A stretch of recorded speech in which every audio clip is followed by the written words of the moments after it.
7వ వారం big boss house నుంచి ఎలిమినేట్ అవబోతున్న కంటెస్టెంట్ రమ్య మోక్ష.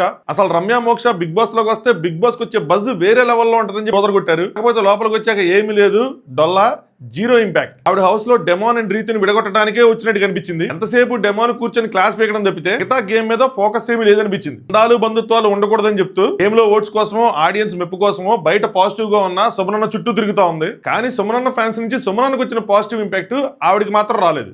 వచ్చిన మొదటి వారమే కళ్యాణ్ మీద నోరు పారేసుకోవటం, టాస్కులు గెలవలేవు అని చెప్పి తనుజాని కామెంట్ చేసి తను ఆడిన 3 టాస్కుల్లో 2 ఓడిపోవటం, బంధాలు ఉండకూడదు అని చెప్పి మాధురి గారితో సుమనన్నతో బాండ్స్ మెయింటైన్ చేయడానికి ట్రై చేయటం. అన్నిటికన్నా ముఖ్యంగా ఈ వారం జరిగిన కెప్టెన్సీ టాస్క్ లో నామినేషన్స్ లో ఉండి తను ప్రూవ్ చేసుకోవాల్సింది ఉండి తన దగ్గర ఉన్న మనీని వేరే వాళ్ళకి సాక్రిఫైస్ చేసి తన గేమ్ నుంచి అవుట్ అయిపోవటం, ఇలా కొన్ని రీజన్స్ తన ఎలిమినేషన్ కారణం.